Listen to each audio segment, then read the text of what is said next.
الحمد لله رب العالمين، والصلاة والسلام على أشرف الأنبياء والمرسلين وعلى آله وصحبه ومن تبعهم بإحسان إلى يوم عظيم.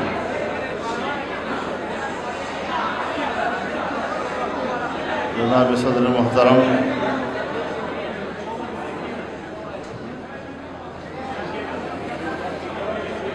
جمعیت طلباء اسلام کے مرکزی کنوینر جناب ہدایت اللہ فیض صاحب،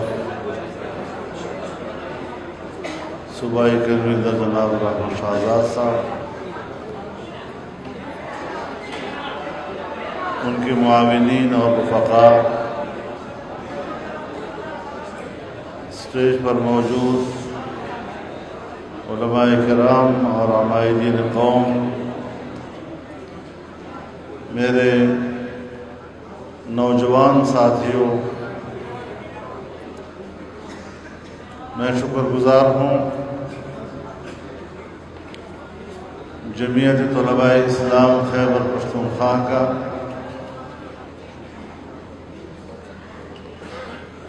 کہ آج وہ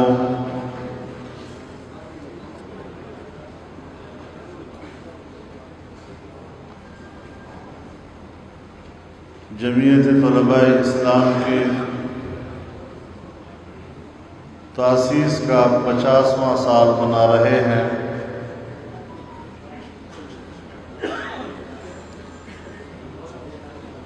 ہمارے اکابر نے جمعیت طلباء اسلام کو قائم کرنے کا جو نظریہ دیا تھا، اس کا بنیادی مقصد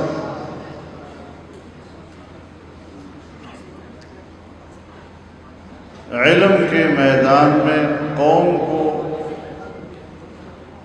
تقسیم کرنے کے انگریزی منصوبے کا مقابلہ کرنا تھا۔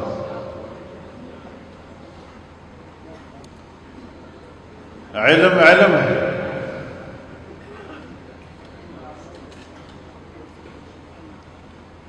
اور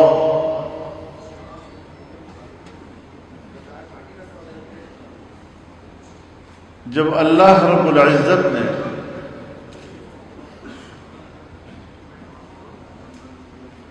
حضرت انسان کی تخلیق کا فیصلہ کیا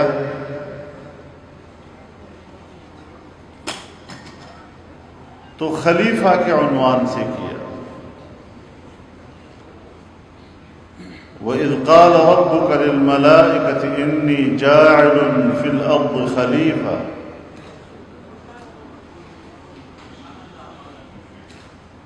اس عظیم منصب پر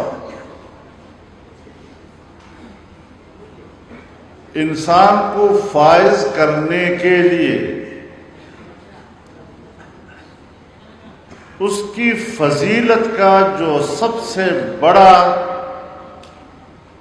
ذریعہ ہے وہ علم ہے، کہ اسی کے فوراً بعد اگلی آیت میں اللہ فرماتے ہیں وَعَلَّمَ آدَمَ الْأَسْمَاءَ كُلَّهَا۔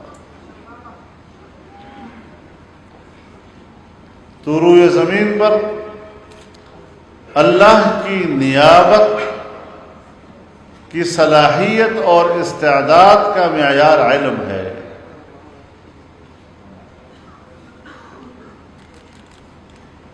اور علم اللہ کی طرف سے وحی کے ذریعے بھیجا گیا، لیکن یہاں انگریز نے اس کو جدید اور قدیم اور دینی اور عصری کے عنوان سے تقسیم کر دیا۔ یہ علم کے خلاف بھی سازش تھی، دین کے خلاف بھی سازش تھی، لیکن ہمارے اکابر کو اللہ کروٹ کروٹ رحمت نصیب فرمائے کہ جنہوں نے قرآن و حدیث اور فقہ کے علوم کو تحفظ دینے کے لیے پرائیویٹ سیکٹر میں مدارس کھولے اور سرکار کی نگرانی میں تعلیمی اداروں نے وہ فروغ نہیں پایا کہ جو معاشرے میں پرائیویٹ سیکٹر کے اندر ہمارے اکابر کی اس مدرسے نے فروغ پایا. لیکن اس تقسیم کو ہم مناسب نہیں سمجھتے. فن علوم ہے. حضرت نوح علیہ السلام کو لکڑی کا کام آتا تھا، اللہ نے یہ علم ان کو عطا کیا تھا، تبھی تو آپ کو حکم دیا کہ وَاصْنَعِ الْفُلْكَ بِأَعْيُنِنَا. حضرت داؤد علیہ السلام کو اللہ نے لوہے کا علم دیا تھا اور فرمایا وَأَلَنَّا لَهُ الْحَدِيدَ، ہم نے ان کے لیے لوہا نرم کر دیا، اس سے وہ زرہ بناتے تھے. ریاضی کا علم اللہ نے یوسف علیہ السلام کو دیا تھا، تبھی تو آپ نے قحط الرجال کے ماحول میں خود اپنی خدمات پیش کی. وَاجْعَلْنِي عَلَى خَزَائِنِ الْأَرْضِ إِنِّي حَفِيظٌ عَلِيمٌ، کہ یہ خزانے کا نظام میرے حوالے کر دو، میں بہتر حفاظت کرنے والا اور بہتر جاننے والا ہوں. اور پھر آپ نے دیکھا کہ جب قحط پڑا تو کس طرح اس معاشی بدحالی اور قحط کے ماحول میں آپ نے مصر کی معیشت کو بہتر بنایا.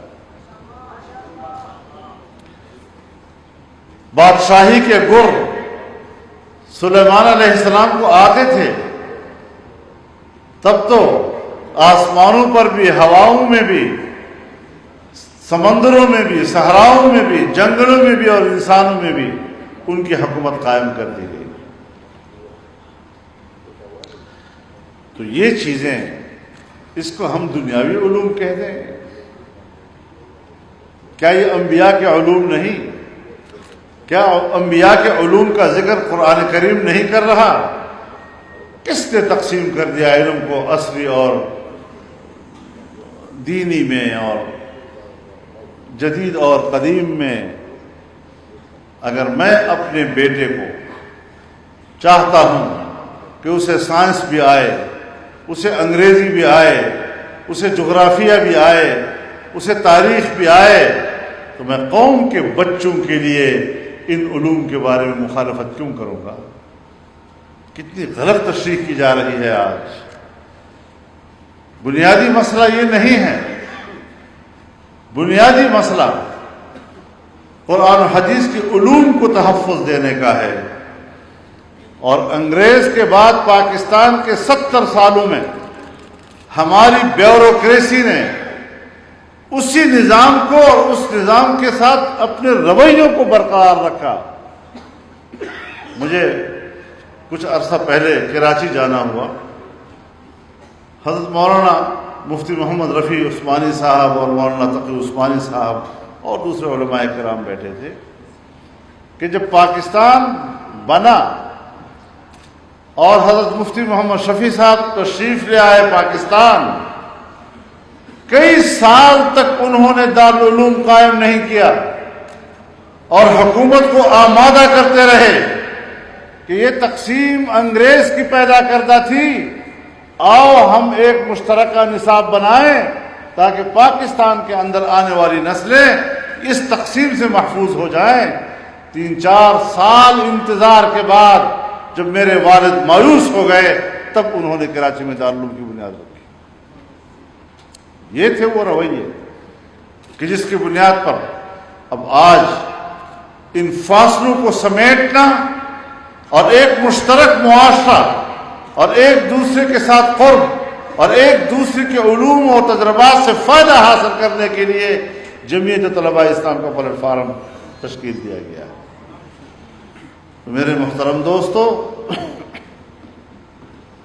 عجیب بات کی جاتی ہے کہ جی مین سٹریم پہ لایا جائے دینی مدارس کو۔ مین سٹریم کس کو کہتے ہیں؟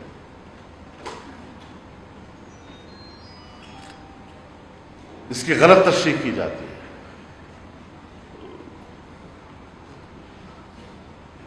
اس ملک میں ہمارا اسلامی اور قومی اور علاقائی تمدن اور اس کی تہذیب محفوظ نہیں ہے۔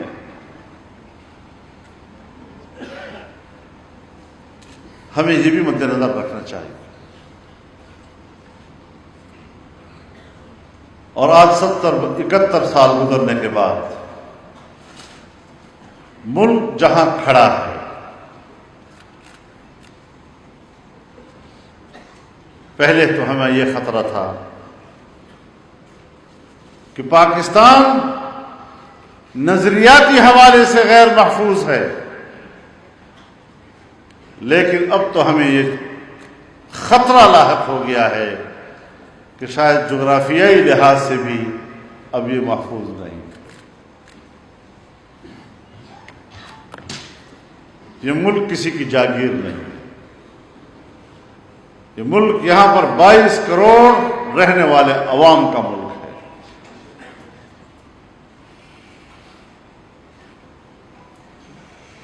اور جس طرح کی حکومت یہاں بنا کر دی گئی ہے، میں بڑی صراحت کے ساتھ کہنا چاہتا ہوں کہ پوری دنیا میں عالمی سطح پر ایک گریٹ گیم چل رہی ہے۔ 9/11 کے بعد امریکہ اپنے نئے مستقبل کا فیصلہ کر چکا ہے کہ 21ویں صدی میری ہے،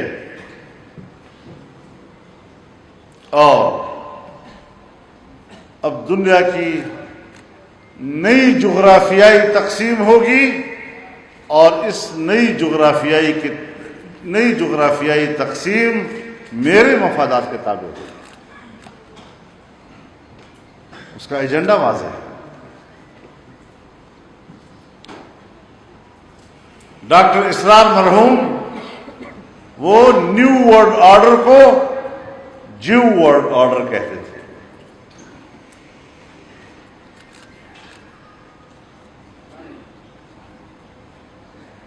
آج ہمارے ملک میں اسرائیل کو تسلیم کرنے کی مہم چل رہی ہے۔ آج ہمارے ملک میں قادیانیوں کے غیر مسلم اقلیت قرار دینے کے آئینی شک کو ختم کرنے کی مہم چل رہی ہے۔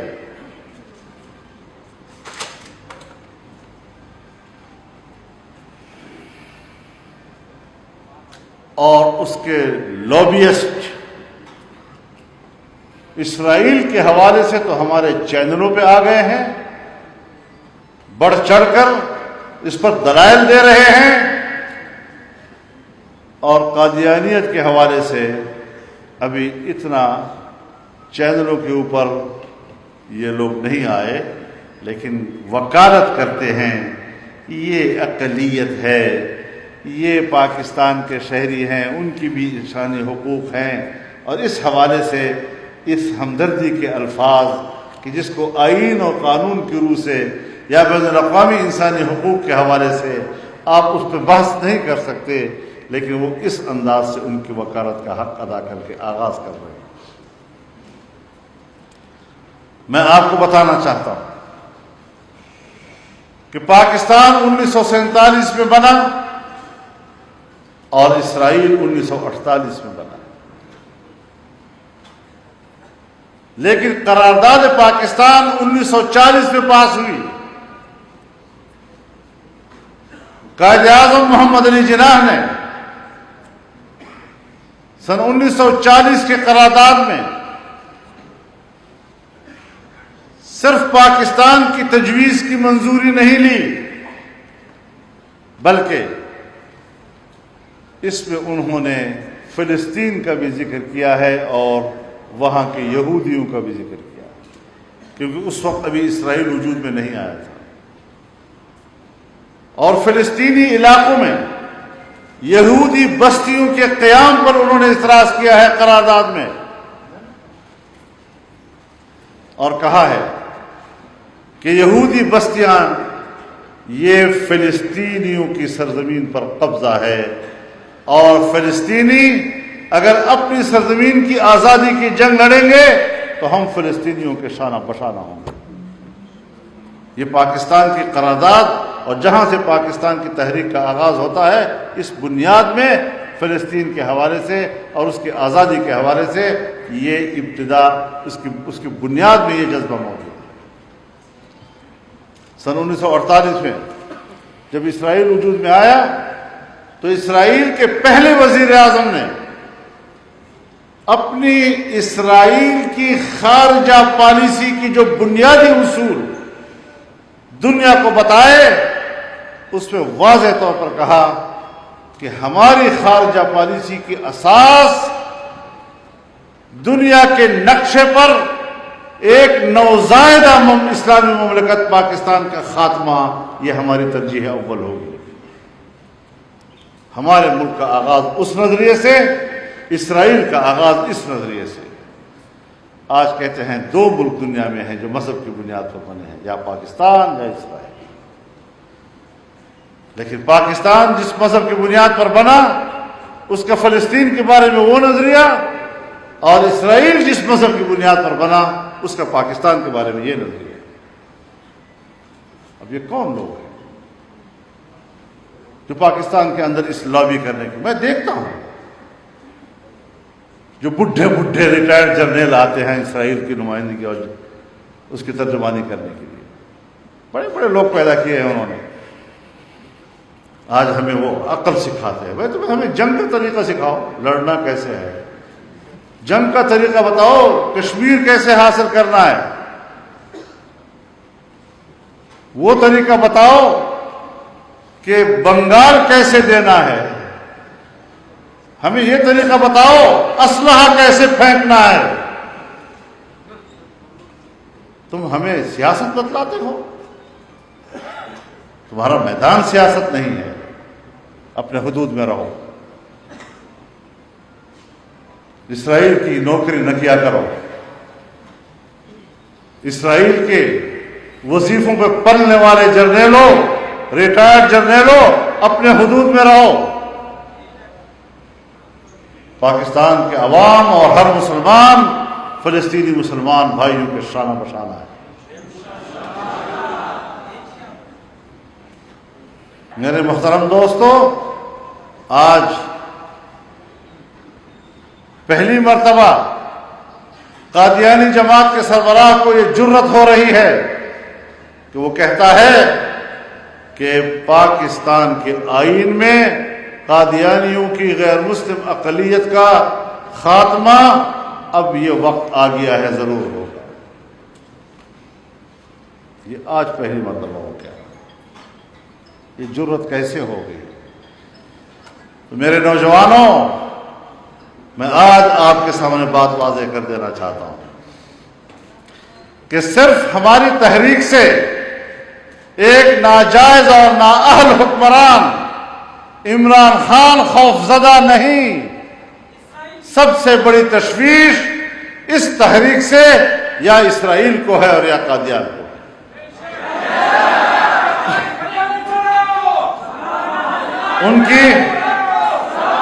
ان کی 35-40 سالہ لابنگ اور اس کے لیے جو ان کی انویسٹمنٹ ہے وہ پانی میں بہہ رہی ہے، اس سیلاب میں بہتی نظر آ رہی ہے۔ لیکن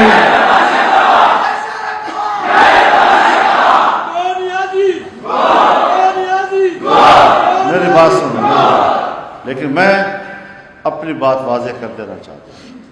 ہم پاکستانی ہیں، ہم پاکستان کے اندر سیاست کرتے ہیں، سیاسی جماعت ہیں، پارلیمانی سیاست سے وابستہ ہیں، عوام کا ووٹ لے کر پارلیمان میں جاتے ہیں اور ملک کی خدمت کرتے ہیں۔ لیکن جب عوام کے ووٹ پر ڈاکہ ڈالا جائے گا تو پھر عوام کے ووٹ کی عزت کے لیے اور اس کے حق کے لیے ہم نے کھڑا نہیں ہونا تو کس نے کھڑا ہونا؟ یہ جمہوری حکومت نہیں ہے، یہ بظاہر کٹھ پتلی ہے، اور اس کے پیچھے ایسٹیبلشمنٹ کھڑی ہے۔ حکومت وہ کر رہی ہے، جس وقت حکمران ایسٹیبلشمنٹ ہو تو پھر اس کو جمہوری حکومت نہیں کہا جاتا، اسے آمریت کہا جاتا ہے۔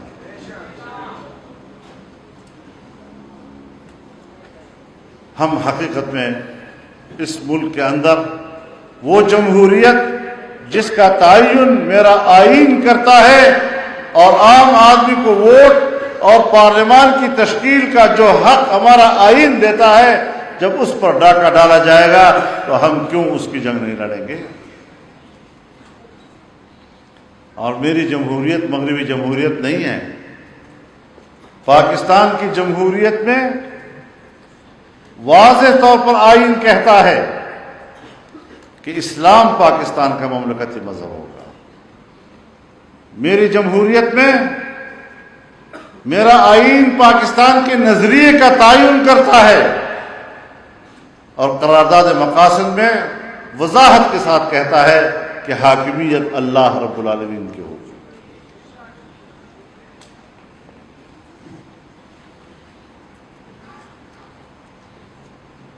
قرآن و سنت کے مطابق قانون بنیں گے، قرآن و سنت کے منافق کوئی قانون نہیں بنے گا۔ اس تشریح کے ساتھ ہم پاکستان میں پارلیمانی جمہوریت کی بات کرتے ہیں۔ جب اس پر بھی کوئی ڈاکہ ڈالتا ہے، ہمیں بھی پتہ ہے کہ ہمارے پارلیمان کی جو اکثریت ہوتی ہے اور جس طرح کی حکومت تشکیل دی جاتی ہے، وہ اسلامی قانون سازیں چاہیں بھی تو بیچاروں کے اندر صلاحیت نہیں ہوتی، اور علماء کی جماعت کو تو چھوڑنا نہیں، انہیں وہاں پر آنے نہیں دینا۔ تو آج جو ہم جنگ لڑ رہے ہیں، یہ عوام کے حق کی جنگ لڑ رہے ہیں۔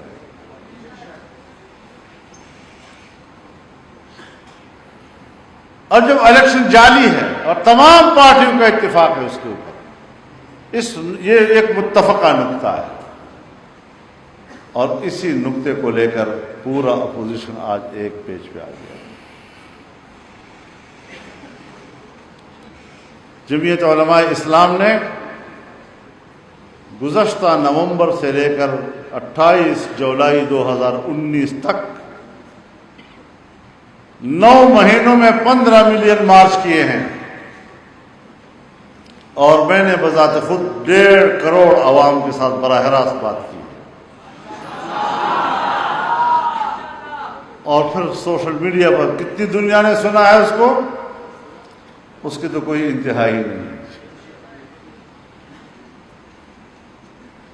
لیکن ان 9 مہینوں میں جو نااہل حکمرانوں کی نااہلیاں سامنے آئیں، ملک کی معیشت کو تباہ کر کے رکھ دیا۔ اب جس ملک میں اسلام بھی محفوظ نہ ہو، اور اس قسم کی مخلوق جو مجھے بھی نظر آتی ہے اور آپ کو بھی نظر آتی ہے، اس کردار کے لوگ بات کریں ریاست مدینہ کی،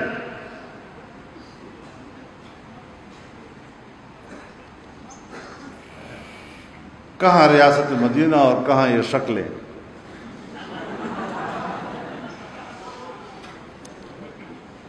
ریاست مدینہ کو بھی شرم آتی ہوگی ان لوگوں کو دیکھ کر کہ یہ لوگ ہماری بات کرتے ہیں، جھوٹ بولتے ہو قوم کے سامنے، بے حیائی اور فحاشی کا بازار گرم کر دیا ہے، گندگی اور غلاظت کو تم نے جس طرح متعارف کرایا ہے، اور جس غلاظت کا تعفن پورے ملک میں پھیل گیا ہے، جمہوریت شرمندہ ہے تم سے، معیشت تباہ ہو گئی ہے۔ آج ہمارا بڑا کاروباری طبقہ جو مل اونرز ہیں، وہ اپنے یونٹس بند کر رہے ہیں کہ ہم اس ملک میں اس موجودہ پالیسیوں کے تحت اپنے مل نہیں چلا سکتے، فیکٹریاں نہیں چلا سکتے۔ جب فیکٹریاں بند ہوگی پیداوار بند ہو جائے گی، کاروباری طبقہ مارکیٹ میں مال کہاں سے لائے؟ قلت پیدا ہوگی، مہنگائی پیدا ہوگی، اور اوپر سے روپے کی قیمت۔ آج عام آدمی گھر کے لیے راشن خریدنے کے قابل نہیں ہے۔ اب ایسی ناکام حکومت، ہر لحاظ سے ناکام حکومت، خارجہ پالیسی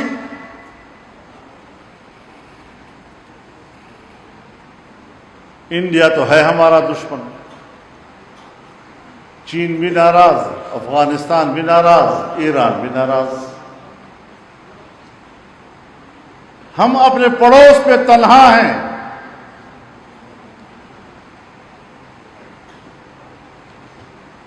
اور بڑی اچھی تقریر کی۔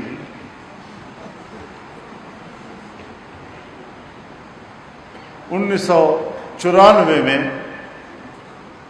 جب میں خارجہ امور کمیٹی کا چیئرمین تھا تو اس زمانے میں انسانی حقوق کونسل جس کا اجلاس جنیوا میں تھا، پاکستان نے ایک قرارداد پیش کی تھی جسے دنیا میں ایک ووٹ بھی نہیں ملا۔ یہ اس وقت ہماری سفارتکاری تھی۔ ابھی پھر پیش کیا، دوبارہ قرارداد پیش کی، تو ہمیں کہا گیا کہ اس وقت ہمارے پاس ایک ووٹ تھا صرف لیبیا کا، اور آج ہمارے پاس 58 ووٹ ہیں۔ میں بھی حیران ہوا، یہ تو پاکستان نے کمال کر دیا ہے کہ اگر اس وقت ہمارے پاس ایک ووٹ تھا اور آج ہمارے پاس 58 ووٹ ہیں۔ پتہ چلا کہ کونسل کے کل ووٹ ہی 47 ہیں۔ جب کل ووٹ ہی 47 ہے، 58 کہاں سے آئے؟ اور جس دن قرارداد پیش کرنے کے لیے ہمیں 16 ووٹوں کی ضرورت تھی تو ہمیں 16 ووٹ بھی مہیا نہیں ہو سکے۔ اس طرح قوم کے سامنے جھوٹ بولو گے تم؟ اس جھوٹ پر تمہاری سیاست کی بنیاد ہوگی؟ دھوکہ دے رہے ہو لوگوں کو۔ پھر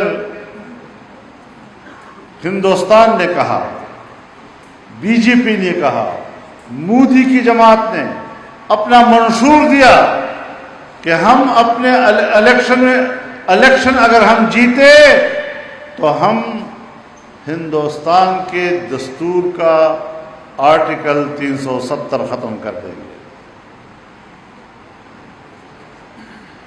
جس کے ذریعے سے کشمیر کو ایک خصوصی حیثیت حاصل تھی، جس کی وجہ سے دستور ہند کشمیر میں مؤثر نہیں تھا، جس کی روح سے کشمیر کی اسمبلی کشمیر کے قوانین پاس کرتی تھی۔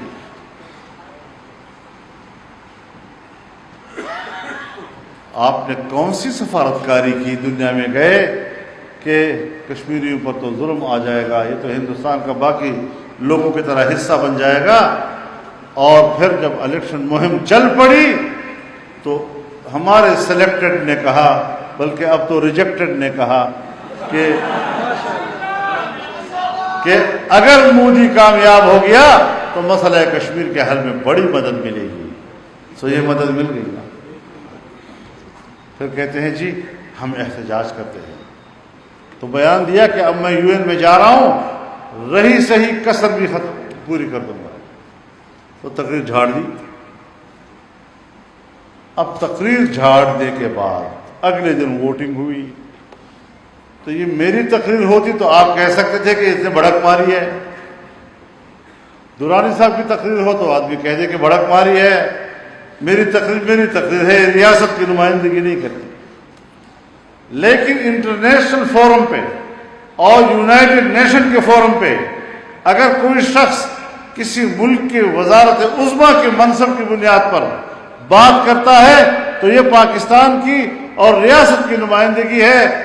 جب آپ نے اس پہ تقریر کر لی اور بات کر لی تو پھر اس کا کچھ فائدہ بھی ہونا چاہیے تھا، کچھ دنیا کے سوچ کو بھی تبدیل کرنا چاہیے تھا۔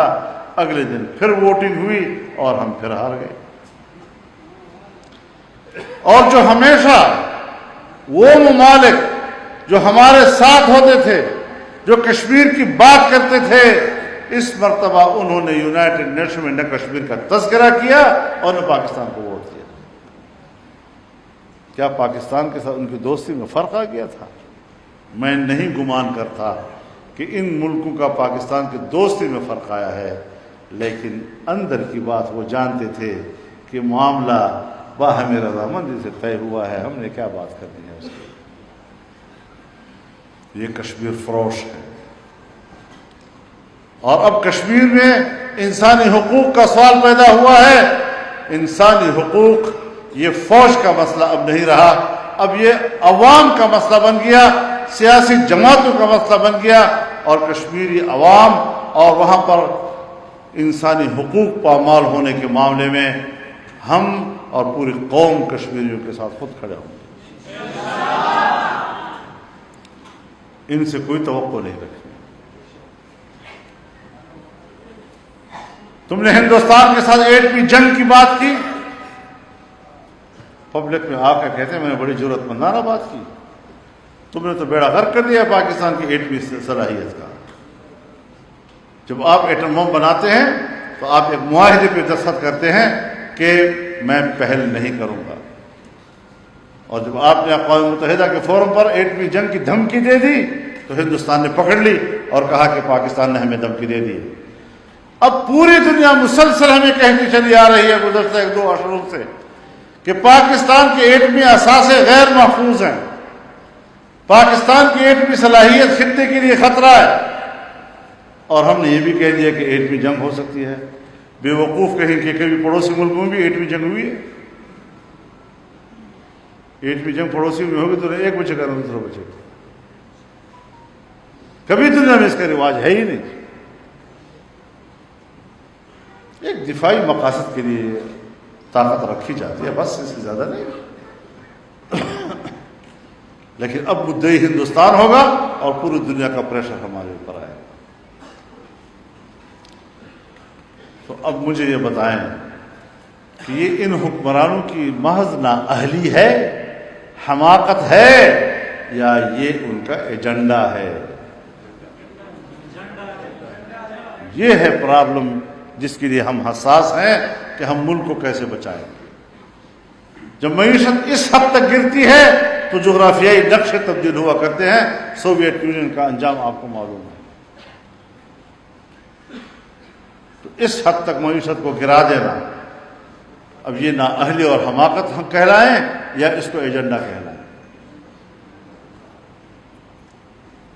اب ایک حکومت ناجائز بھی ہو، ایک حکومت نااہل بھی ہو، اور ایک حکومت بدنیت بھی ہو، پھر ایسی حکومت سے نجات حاصل کرنے واحد راستہ ہے مملکت کو بچانے کا۔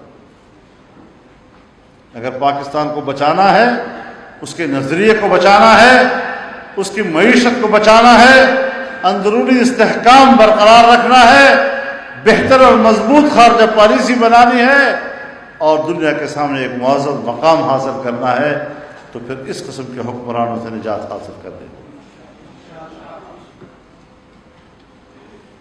اور ہم نے اپنے فرض میں کوتاہی نہیں کی۔ ہم اس بیانیے کو لے کر پبلک میں گئے ہیں، کسی اور طرف نہیں گئے۔ یہ تو ریاست سے لڑ رہے ہیں، یہ تو انتہا پسند، بابا ہم نے قربانیاں دی ہیں۔ جب طالبان کے نام پر لوگوں نے اسلحہ اٹھایا اور ریاست سے لڑے تو ہم نے ریجیکٹ کیا اس کو، ہم نے اپنی قربانیاں دی۔ ہمارے جید علماء کرام اور اہم شخصیات مجھ پر حملے ہوئے ہیں، درانی صاحب پر ہوئے ہیں، مولانا عبدالغفور حیدری پہ ہوئے ہیں، شیرانی صاحب پر ہوئے ہیں، مولانا حسن جان شہید ہوئے ہیں، معراج الدین شہید ہوئے ہیں، مولانا نور محمد شہید ہوئے ہیں، مولانا شامیزی شہید ہوئے ہیں۔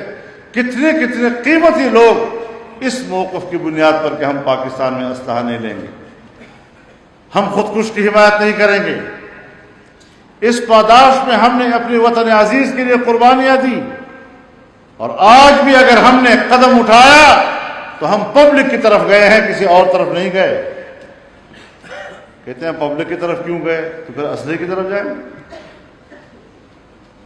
اب کہتے ہیں ان رضاکاروں کے بعد ڈنڈا کیوں ہے؟ اب ڈنڈے سے خوفزدہ ہے، سمجھ میں نہیں آ رہا تھا کیوں۔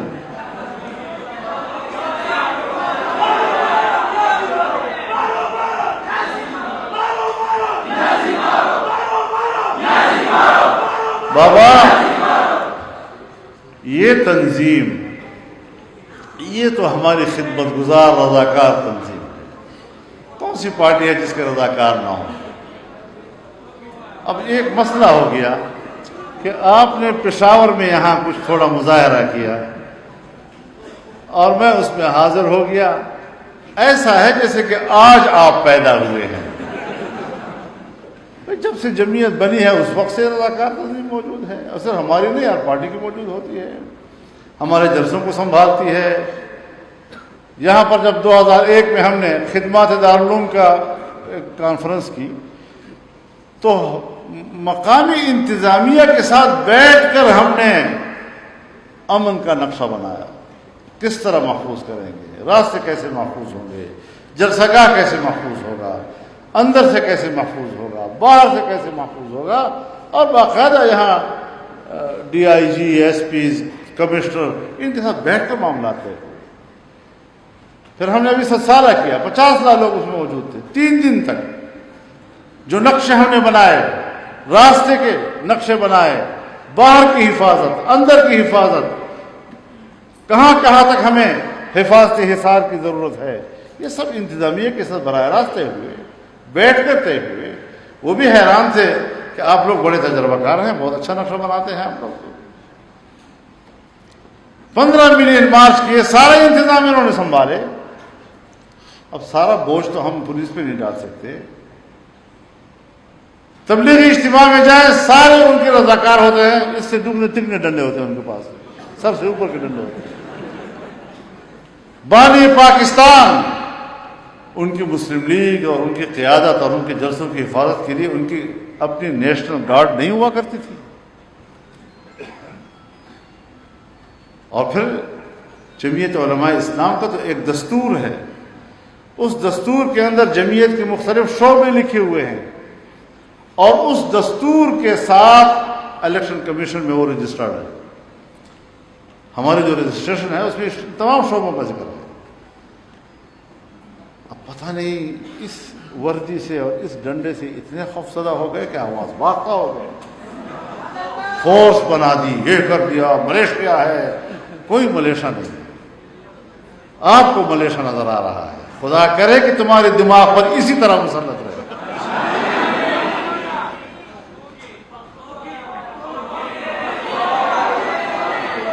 نہ دورانی سے تو ہم باہر کی اردو کیوں ہوا ہے، تو ہے پختو کی۔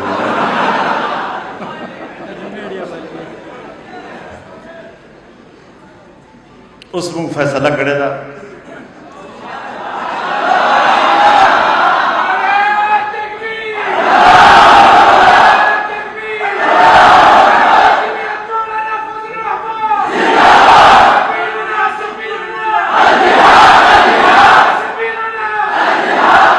فیصلہ کرے گا چې په 20 اکتوبر باندې کشمیریانو سره یوم سیاه مناو کو، دا به زمونږ هغې سره یکجهتي او د هغه ځای نه به زمونږ کاروانونه را روانېږي، او په 31 اکتوبر باندې به انشاءاللہ آزادی مارچ په صورت کې اسلام آباد ته ننوځي۔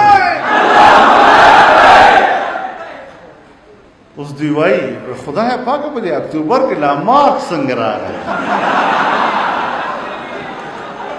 اکتوبر اور مارچ سے خطا شروع سے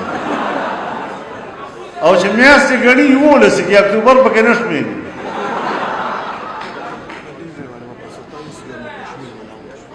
اس دے کی ترتیب سو چکے لر علاقے با 27 طرح روانی کی، اور دا نزدې علاقے با صرف 27 دے زیادہ کل ترتیب جوڑی مونږ هغې دپاره ثبوت اختیار ورکړی ده چې قریبي علاقې او لرې علاقې دا به په کوم ترتیب یو ځای کېږي او کوم ځای کې به یو ځای کېږي.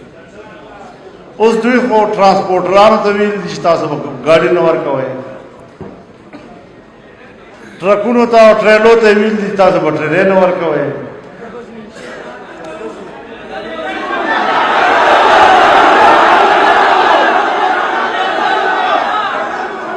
دا خبرہ یہ بات آپ نہ کریں، یہ میں کہتا ہوں، آن ریکارڈ کہتا ہوں اور میڈیا کے سامنے پوری قوم سے کہتا ہوں کہ تم بسوں کو روکو گے، ہم سائیکلوں پہ آئیں گے، موٹر سائیکلوں پہ آئیں گے، اونٹوں پہ آئیں گے، گھوڑوں پہ آئیں گے، خچروں پہ آئیں گے، پیدل آئیں گے اور پاکستان کی تمام سڑکوں پر عوام کا سیلاب آتے ہوئے نظر آئے گا. چاہے آپ کو تاخیر ہو اور مجھے 1 مہینہ بھی اور 2 مہینہ بھی انتظار کرنا پڑے، تب بھی ہم انتظار کریں گے. اور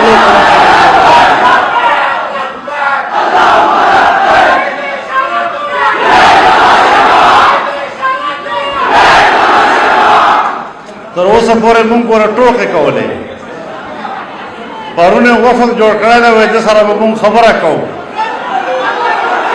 موږ به خبره ورسره کوو.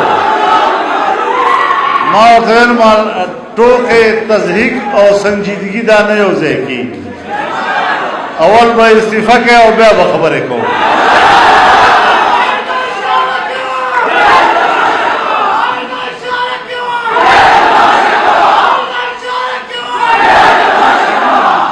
یو خبره درته کومه چې نه به د پولیس نه یریږئ،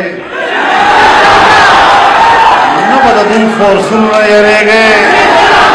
دا میدان چې مونږ کوم ځان ته خوښ کړی ده، دا جرأت او بهادري او دلیرۍ نه بغیر نه کېږي. بزدله خلکو باندې به سهاره نه کوئ په دې خبره. کله مونږ ته مولیان مخې ته راولي، کله مونږ ته څوک مخې ته راولي، خو بهرحال نن تمام قوم هر شعبه مونږ سره تړلې ده او عهد و پیمان یې کړی ده چې مونږ به انشاءالله ټول قوم در سره یو. دې قوم سره هېڅوک نشي جنګېدی. چې زه وایم چې فوج زما ریاستي اداره ده او زه ریاستي ادارو سره جنګ نه کوم، دی به ولې قوم سره جنګ کوي؟ دا قوم د چا ده؟ غیر جانبداره دې اوسي، مونږ د یو بل سره پرېږدي چې مونږ د اسلام آباد نه په زور راکاږو او که نه. دې نااهلو ته قوم نشو سپارلی، دې نااهلو ته وطن نشو سپارلی. نن غریب په ژړا ده، نن خلک خودکشیانې کوي، نن میندې خپل واړه واړه بچي بازار ته راوباسي چې څوک پرې رانوا نه کړی په پیسو، ولې چې مونږ کور کې د خلک دپاره څه نشو کولی.